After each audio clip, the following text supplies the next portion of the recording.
எந்த இறை தூதரை நேரில் சந்திக்க வேண்டும் என்று இத்தனை நாட்களும் துடியாய் துடித்தாரோ, தாங்க முடியாத இன்னல்களை தாங்கி கொண்டாரோ, அந்த இறை தூதருக்கு முன்னால் கண்ணில் கண்ணீரோடு அமர்கிறார் சல்மான் ரலியல்லாஹு அன்ஹு அவர்கள். இஸ்லாத்தை ஏற்றுக்கொள்கிறார். தான் இஸ்லாத்தை ஏற்ற விபரத்தை தன்னுடைய எஜமானிடம் கூறும்போது கடுமையான கோபம், கடுமையான சிரமங்கள் கொடுக்குறாங்க. மதீனத்து வீதிகளில் சுதந்திரமாக எல்லாரும் உலா வரும்போது சல்மான் அவர்கள் கொத்தடிமையாய் யூதனின் வதைச்சிறைக்குள் அவதிப்பட்டார்கள். ஒரு நாள் சல்மான் ரலியல்லாஹு அன்ஹு அவர்களிடம் நபிகள் நாயகம் ஸல்லல்லாஹு அலைஹி வஸல்லம் அவர்கள் சொன்னாங்க, சல்மான், விடுதலை பத்திரம் எழுதுங்கள், உமது எஜமானன் கேட்கும் தொகையை கொடுத்து விடலாம். எஜமானிடம் விவரம் கூறிய போது 40 ஊக்கிய தங்கம் மற்றும் 300 பேரித்த மரங்கள் தரணும். மரங்களை, அந்த கன்றுகளை நட்டு பராமரிக்க வேண்டும். ஒன்று கூட பழுதாகாமல் அனைத்து கன்றுகளும் வளர வேண்டும்.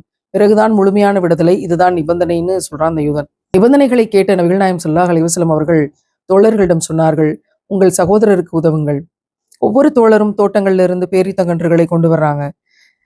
நபிகள் நாயகம் ஸல்லல்லாஹு அலைஹி வஸல்லம் சொன்னார்கள், சல்மான், தோண்டப்படும் குழிகளில் இவற்றை நானே என் கையால் நடுகிறேன். சுப்ஹானல்லாஹ். சல்மான் ரலியல்லாஹு அன்ஹு அவர்கள் குழி தோண்ட, தோழர்கள் உதவி செய்ய, ஒவ்வொரு கன்றாக நபிகளார் தம்முடைய கைகளால் நட ஆரம்பித்தார்கள். எதுவும் பழுதாகாமல் எல்லாமே செழிப்பா வளரத் தொடங்கியது. சொல்லவும் வேண்டுமா, எப்பேற்பட்ட கை!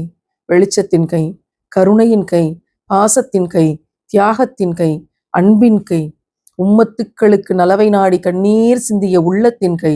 சொல்லவும் வேண்டுமா, கன்றுகள் செழித்து வளர்ந்தன. மற்றொரு நிபந்தனையான தங்கத்திற்கு சல்மான் ரலியல்லாஹு அன்ஹு அவர்கள் என்ன செய்வார்? அந்த நாளும் வந்தது. நபிகளார் ஒரு போரில் தனக்கு பங்காக கிடைத்த முழு தொகையையும் சல்மான் அவர்களிடம் கொடுத்து விடுதலை பெறுமாறு கூறினார். விடுதலை பெற்ற சல்மான் ரலியல்லாஹு அன்ஹு அவர்கள் தன்னுடைய இறுதி மூச்சு வரை இறை தூதர் நபிகள் நாயகம் ஸல்லல்லாஹு அலைஹி வஸல்லம் அவர்களுடைய இருந்தார்கள். நிம்மதியை நிரந்தரமாக பெறுவதற்கு நபிகளார் நமக்கு காட்டிய மாபெரும் வழிகாட்டல் இது.